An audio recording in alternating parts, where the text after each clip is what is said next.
settled in.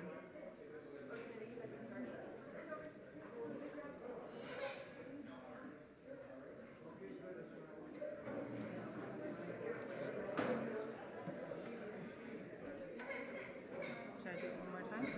No, just wait.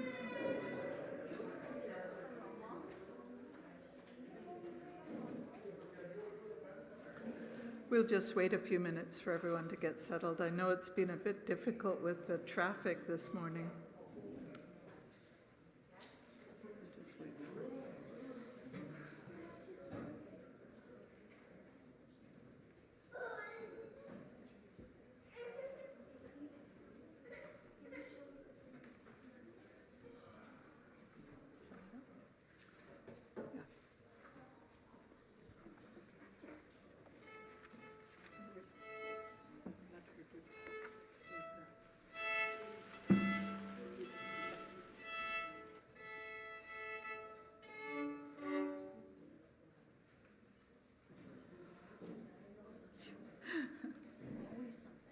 Yeah.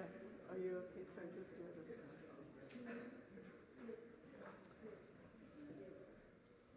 Okay, you can start. Good morning, everyone. Glad you're all here. It's a bit wild out there with the traffic. Welcome to the First Unitarian Church of Hamilton.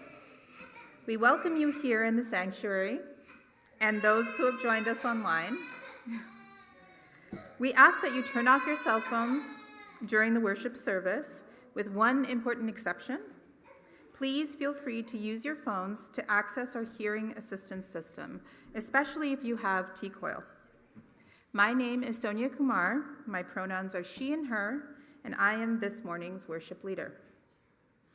We welcome you today, whatever the circumstances of your life, in the many ways we identify as people, and in the diversity of how we love and live. In this house of faith, we are all included as we search for truth, build community, and strive to make the world a better place for all. Hamilton is situated upon the traditional territories of the Erie, Neutral, Huron-Wendat, Haudenosaunee, and Mississaugas. This land is covered by covenants and treaties. We are, all of us, treaty people, original inhabitants and those who came later, inheritors of a diverse history, dwellers in a common land and travelers towards a better day. We respect our treaty relationship and responsibilities to both the land and the original people who reside here. Okay, and I will hand it off to Sarah, who will do the prelude, 100 Years by 5 for Fighting.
chalice represents the light of hope at the center of our faith tradition.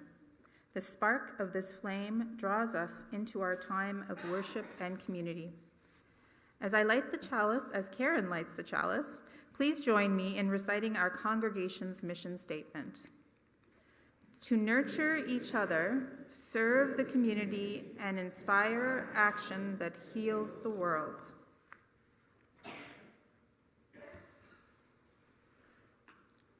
Summer, The Summer Day by Mary Oliver. Who made the world? Who made the swan and the black bear? Who made the grasshopper?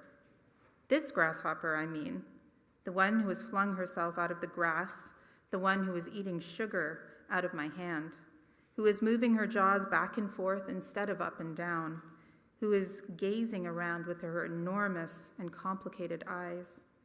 Now she lifts her pale forearms and thoroughly washes her face. Now she snaps her wings open and floats away. I don't know exactly what a prayer is. I do know how to pay attention, how to fall down into the grass, how to kneel down in the grass, how to be idle and blessed, how to stroll through the fields, which is what I've been doing all day. Tell me, what else should I have done? Doesn't everything die at last and too soon? Tell me, what is it you plan to do with your one wild and precious life? Please join me in singing our first hymn, hymn 1064, Blue Boat Home.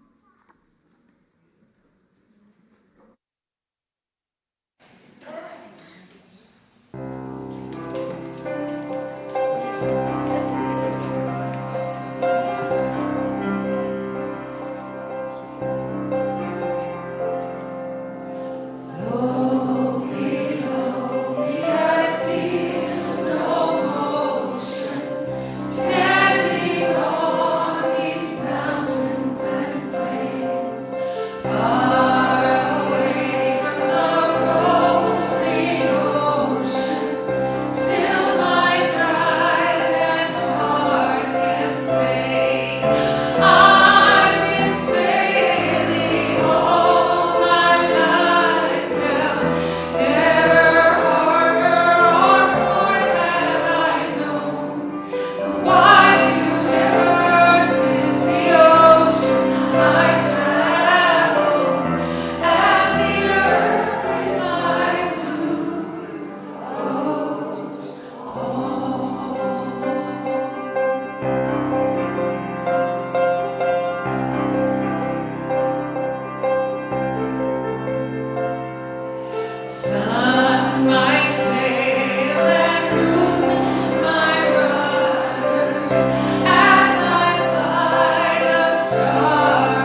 Good morning, everybody. My name is Jenny Copes, and I run the kids program here. The Rainbow Room is open for any parents who may want to take their kids over there, but you're welcome to stay here. There's some activities. Coloring pages are not just for the young numbered people, but young at heart as well. So feel free to use those if you'd like. Our story today. Oh no, sorry, before we get to the story, Third Space is happening this month, 2 times this month. August 14 is summer potluck, and also Norman Ayers' band, Fool's Gold, will be coming to play as well. So you can come and hear some lovely music. I actually have never heard them, and I am assuming it's lovely. Yeah, they're awesome, yeah. Norman's awesome, we're hearing, awesome. And some lovely company as well for those of us who are there. And then August 28 is Games Night. Our regular good old-fashioned time of competition. So August 14 and August 28 are our days for Third Space Cafe this summer. Now, our story is called Dreams by Susan V. Bozak. Once, long ago, when all the stars were born, I was a baby. My favorite color was yellow, the color of the sun that peeked in my window in the morning. When you're a baby, you emerge from a cozy little world, reach out and wonder. You smile and gurgle and fuss and cry and get fed and need changing and sleep and dream. My legs begin to take me places. My favorite colors were bright like rip-roaring red. There's a whole world to explore. Watching bubbles burst in your bath, tasting honey and toast, smelling every single flower in the garden, listening to laughter and thunder, touching your mother's face and your very own toes. As I got bigger, my favorite colors were those of the rainbow, like the violet arc across the sky, so real I could almost reach up and touch it. There's a whole world to imagine. Castles in your backyard, pumpkins transformed into gilded carriages, fairy friends who play with you all day, monsters that crouch in dark corners at night, and wishes that you make on stars. When I became a teenager, I liked blue. Everyone likes blue. There's a whole world to figure out. You think about finally growing up, who you are, what's important, where you're going, why you're going there, when the time is right, how it all fits together, and you think about having a good time along the way. And then I was a grown-up, young and strong. My favorite colors were simple, black and white. It was easy to tell a yes from a no. There's a whole world to conquer, and you know exactly what you want, to make your own way, to be okay, to belong, to know things, to be you, and make a mark on the world. There are great men, great women, some famous, most not. Great ideas, the impossible are made possible. Great hopes and joys, fears and sorrows, and all the living in between. But as days become years that spun by, simple black and white turned gray, the color of a dismal day. So many voices, no way they say you're dreaming or to yourself. You say things weren't supposed to be this way. You get tired or maybe confused or scared. Maybe there's just too much. It's too big, too long, too hard, and all you want to do is hide your head under the covers of your bed. It was gray, gray, gray.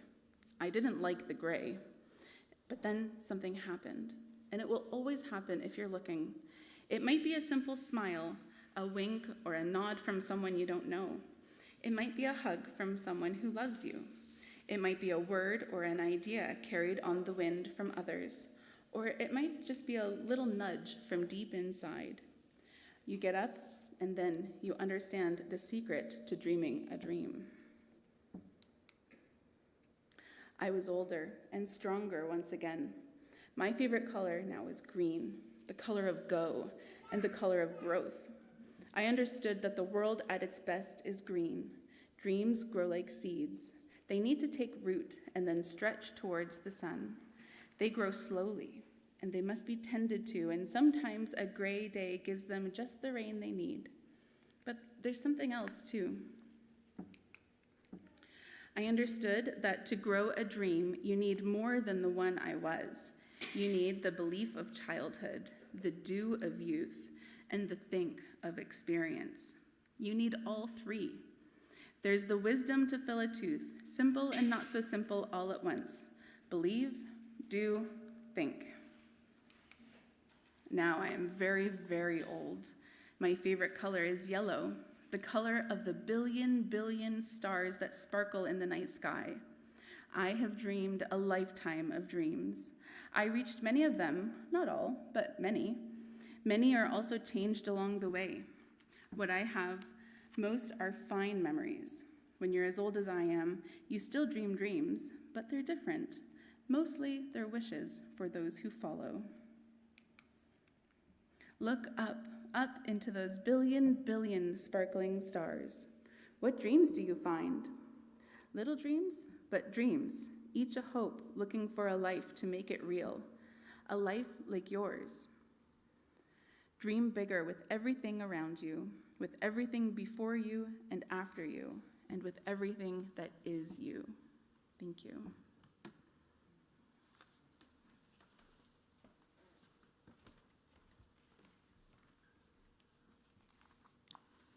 In these moments of contemplation, I invite you to relax.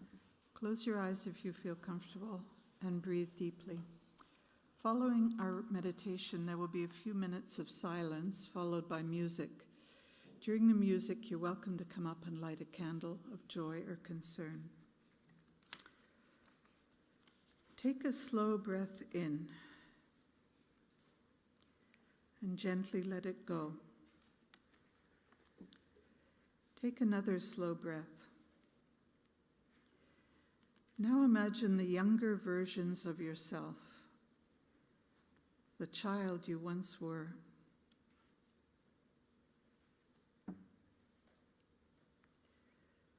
The young person trying to understand the world.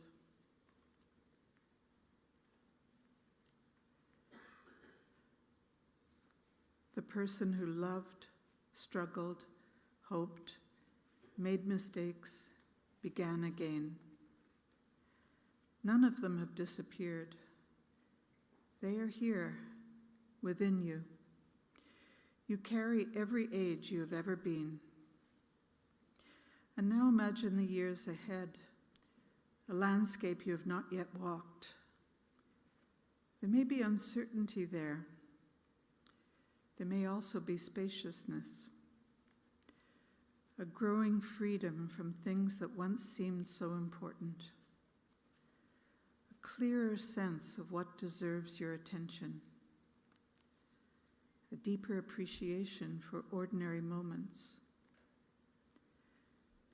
With each breath, allow yourself to release the demand to be who you once were, and quietly welcome the person you are becoming. Perhaps say to yourself, may I honor the life that has brought me here. May I be gentle with what is changing. May I release what no longer belongs to me. May I remain curious about what is still to come. Take a few more slow breaths, then gently open your eyes.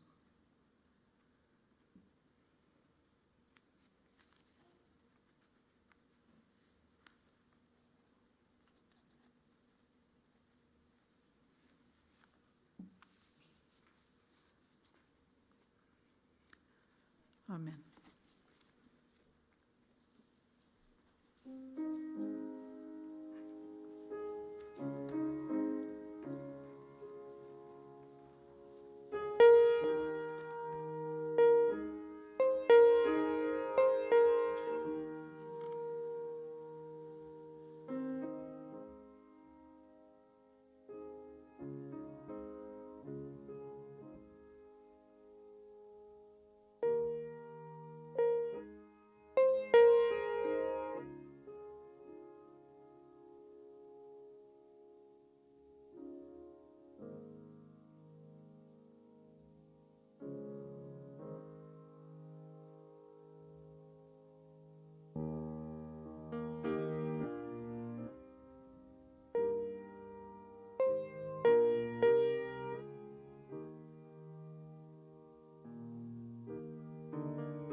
We come now to a time in the service where we affirm the ways that we are connected in this life.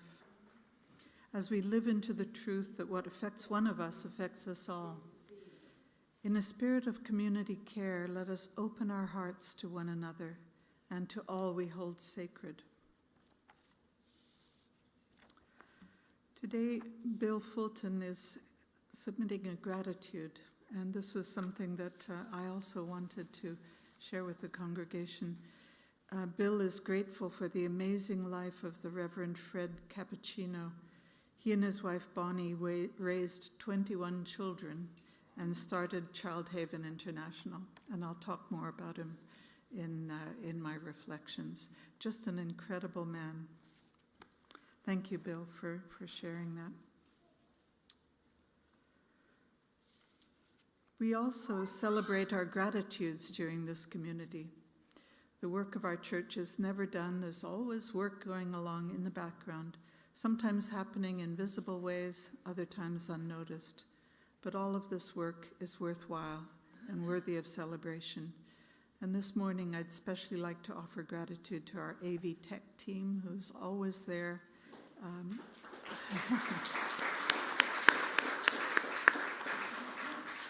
And we just have so much gratitude for the work that you all do to bring these services to life. If you would like to have a joy or gratitude shared with the larger congregation, you can do so by clicking the link on our church's homepage online or by writing something in the binder at the side of the sanctuary.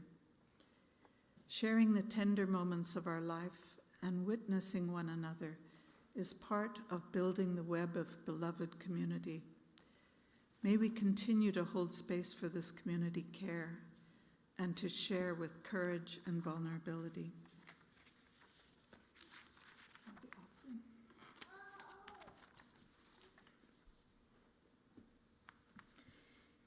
In the Free Faith tradition, we are the support and resources for this congregation. Our gifts and donations sustain the many ministries of this church, a community we have chosen to join and support. We will now receive our offering while we listen to our music minister.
Your gifts and support of our ministries to one another and to the community are deeply appreciated.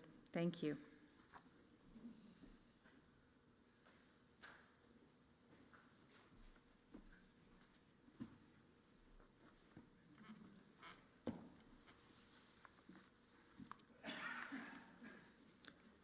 Some years ago, I was about to celebrate my 40th birthday. I said to my kids, who were quite young at the time, "Now I'm a year older and a year wiser." My son looked up at me and said quite seriously, "No, Mummy, you're just the same as ever." But I think we were both correct. You know, with each year that passes, we do become wiser as we learn life's lessons. And yet we are the same as ever. There's an identifiable self within us that doesn't change with the years. So how do we become wiser as we learn life's lessons? We trust the knowledge we've gained from past experiences we've lived through and tough situations we've faced. Experiences with failure and disappointment help us cultivate humility. This helps us develop more empathy and insight. We keep striving to see beneath the surface of things, always willing to question what may seem self-evident to others. The psychologist Erik Erikson wrote about the key tasks that people must accomplish at each life stage. In later life, the task we face is termed integrity versus despair. We're challenged to look back on our lives and weave a coherent story, asking the question, can I accept the life I've lived with honesty and gratitude? Are we able to make sense of our life, or does our life seem meaningless? A meaningless life leads to despair.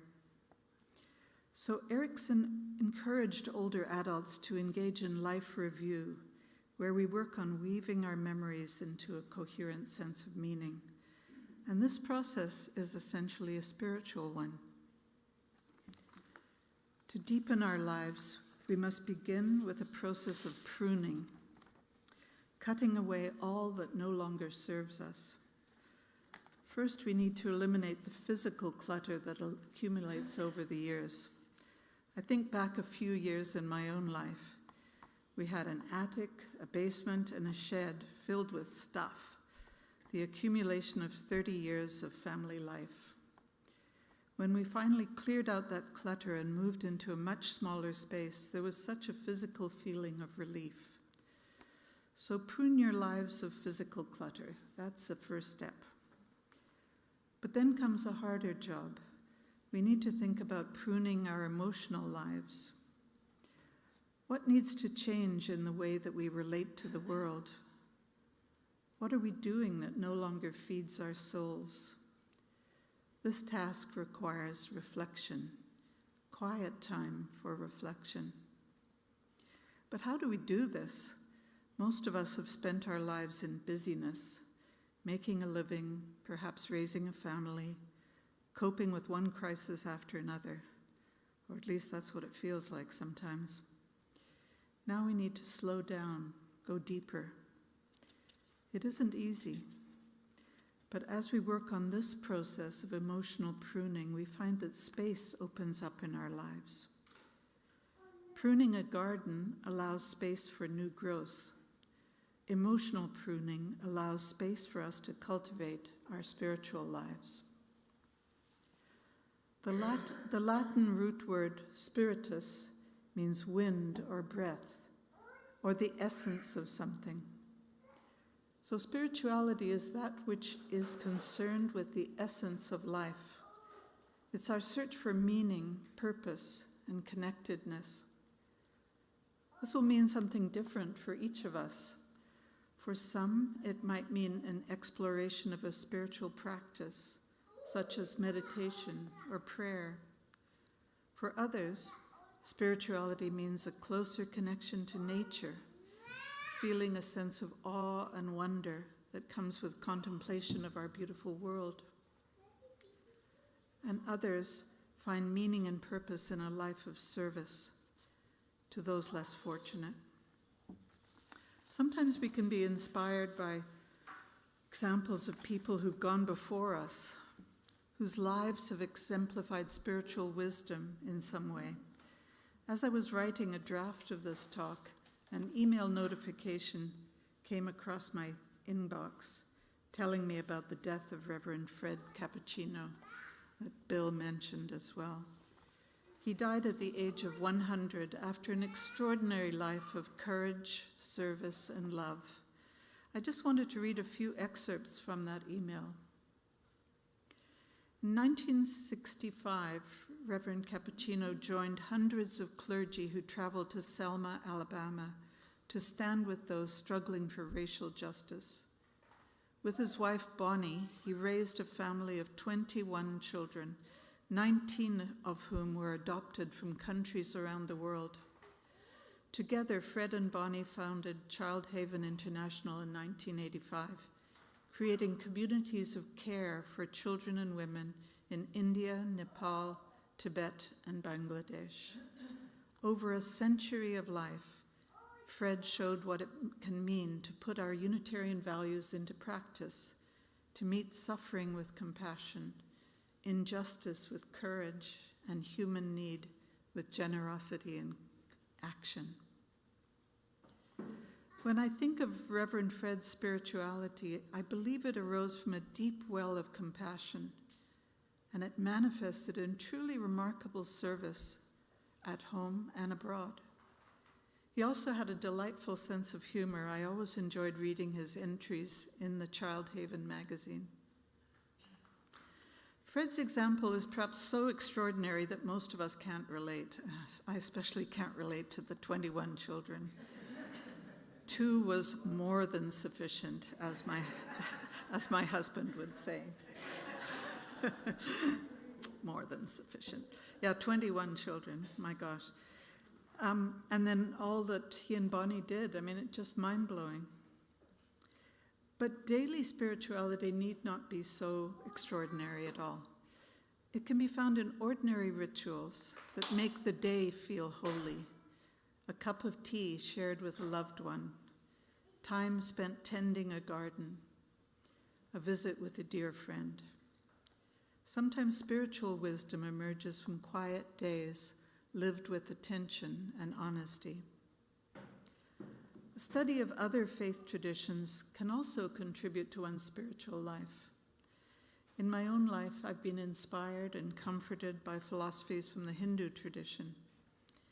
I've also looked back at my Christian roots, finding beauty and meaning in some of those teachings that I left behind years ago. And Rachel, thank you so much for playing the beautiful Christian hymn, Abide With Me, which just reminded me so much of my mother when she was in her last days. That's what she wanted to hear, that beautiful hymn, Abide With Me. Other people draw wisdom from poetry or being in nature. I remember a patient of mine years ago in my family practice who loved kayaking and canoeing. He would tell me about his remarkable journeys canoeing down the Nahanni River in the Northwest Territories. He would go each summer with a group of fellow wilderness enthusiasts. I remember how his eyes would go dreamy when he would tell me about those journeys, seeing grizzly bears by the side of the river, the rapids they had to navigate through steep-walled canyons, and the peace he felt sitting around the campfire, listening to the sounds of the night. "You must go there," he said to me. "It's an extraordinary experience." I haven't forgotten, but I haven't gone there either, as yet. But a day came when he realized he no longer had the physical abilities to do the Nahanni trip. I'm sure it was tough for him to see the end of that. But he turned instead to kayaking, mostly in waterways close to Hamilton. He had a special kayak made to accommodate his stiffening joints. "I can still get out on the water, and that means everything to me," he said. For that man, his spirituality derived from being immersed in the natural world. Reverend Victoria once told me that the word worship should be thought of as worthship. Your spirituality is what has greatest worth to you, what you turn to for meaning and purpose, for consolation in hard times and joy in good times. I'll tell you a little story about my father. He was an engineer and a scientist, a man of facts and figures. He was not a religious man. When he was in his early 80s, he was diagnosed with a serious form of leukemia for which there was no cure. As the disease progressed, we all realized that death was not far away. One day I asked him, "What were the most important things in your life that helped you get through the hard times?" He was silent for a while, and then he said, "Music and a sense of humor." When he said that, a sweet memory surfaced in my mind. I was a child coming home from church with my mother and brothers. When we stepped inside the home, classical music swirled all around me. My father was sitting in his easy chair, his eyes closed, completely unaware of our entry. Worthship. And as for my dad's sense of humor, he was British, and he was mostly a very serious man, but he could really crack some great dry humor jokes. When he was only a few days away from his death, my husband and I had started sleeping over at my parents' house to help with his care. One morning, he felt a little stronger. He sat up and ate some breakfast. Pradeep and I came in to sit with him. He gave us a cheeky grin and said, "I feel much better today, but you two have been taking such care of me. I'll be terribly embarrassed if I don't die after all you've been doing."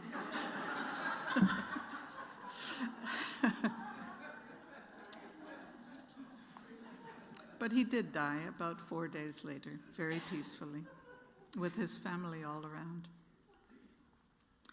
Humor is actually a wonderful way to cope with the challenges of aging. One of the most popular poems ever written, and this one was rated the most popular poem in England year after year. It's entitled "Warning" by Jenny Joseph, and for many of you this will be familiar. "When I am an old woman, I shall wear purple, with a red hat that doesn't go and doesn't suit me, and I shall spend my pension on brandy and summer gloves and satin sandals and say we've no money for butter. I shall sit down on the pavement when I'm tired and gobble up samples in shops and press alarm bells and run my stick along the public railings that make up for the sobriety of my youth. I shall go out in my slippers in the rain and pick the flowers in other people's gardens and learn to spit.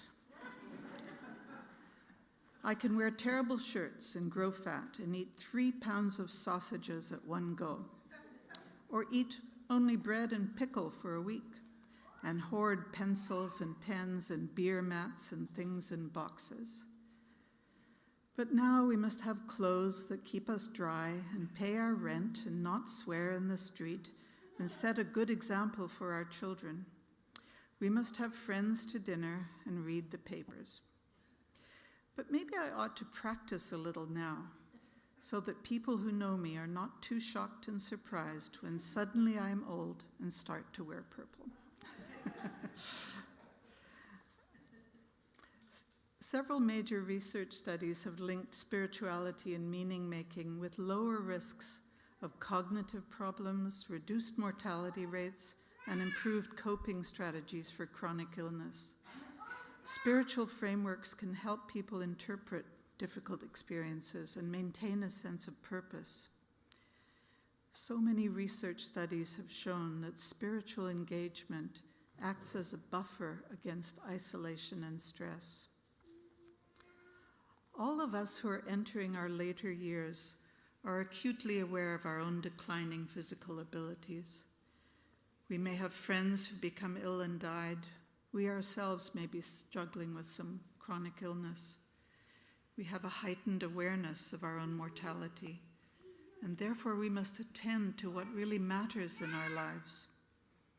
Spiritual practices can help us contemplate life's meaning. Journaling, walking in nature, quiet rituals at home, telling family stories.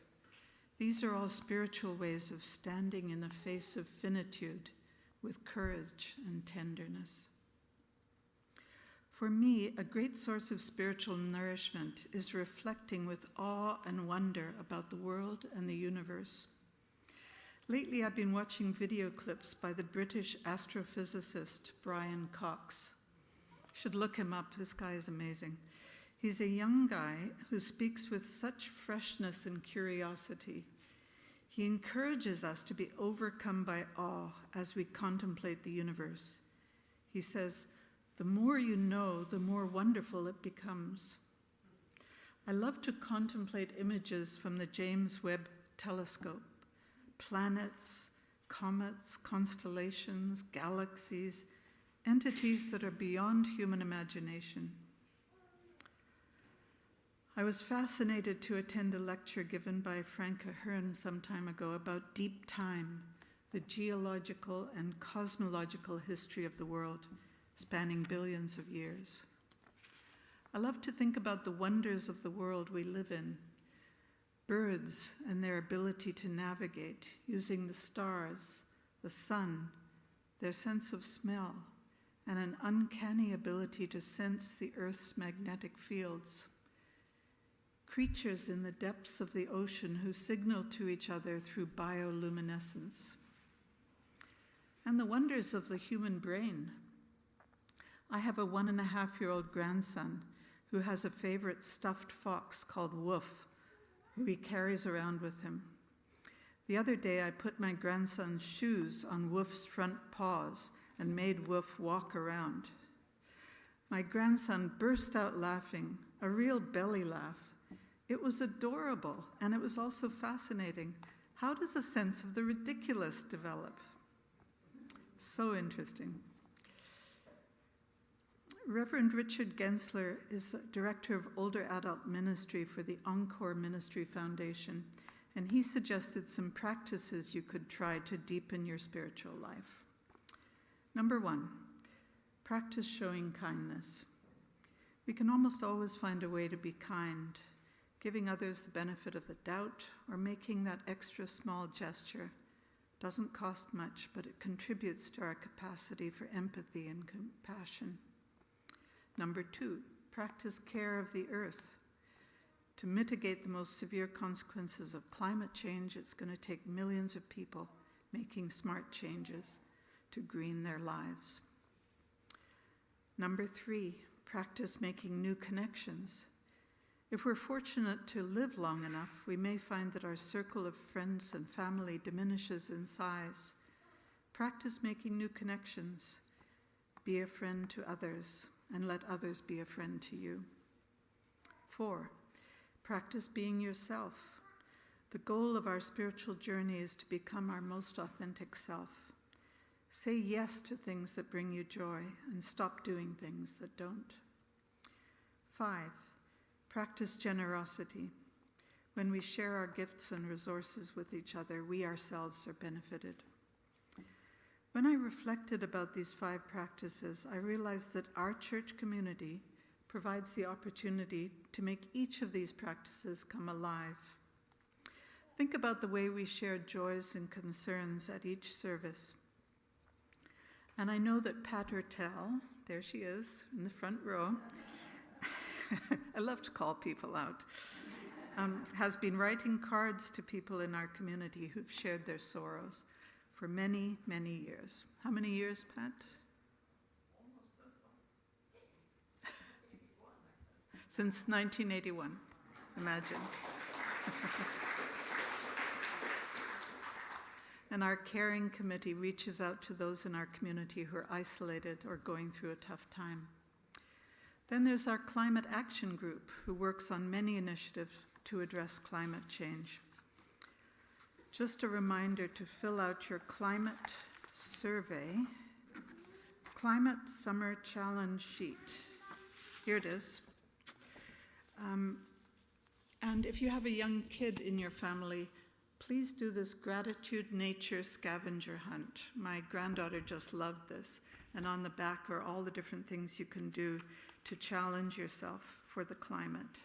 And in the wider Hamilton community, there's a group called Elders for Climate Sanity, raising awareness about the seriousness of climate change. And Mene, where are you? There you are. She's involved with Elders for Climate Sanity. We also work on practicing authentic selves. We have journey groups to help people explore their authentic selves. Shout out to Anne-Laurie and all the other facilitators of groups. And Pat Dickinson, I know you've been a facilitator many times for the journey groups. And finally, the practice of generosity. Yes, we encourage that at First Unitarian as well. Remember those words, share your time, talents, and treasure with our church. Shout out to Gail Rappel and our Canvas Committee. Where are you, Gail? There you are.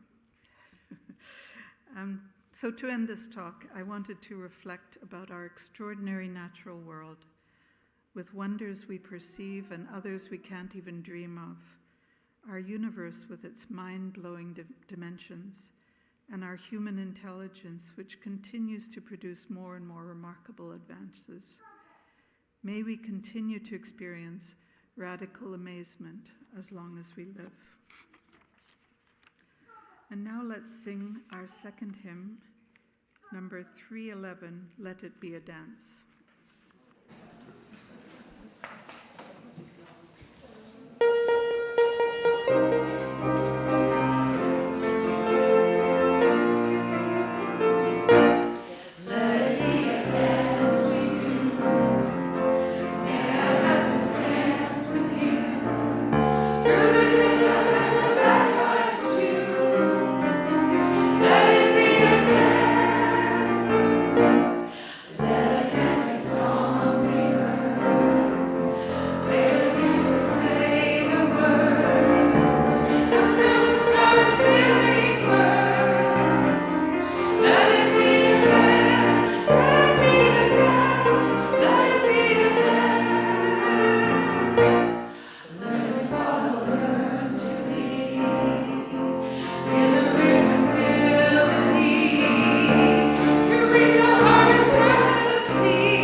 Deep peace of the running wave to you. Deep peace of the flowing air to you. Deep peace of the quiet earth to you. Deep peace of the shining stars to you. Deep peace of the infinite peace to you. Please remain seated for our postlude, When I'm 64 by the Beatles.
That was such a beautiful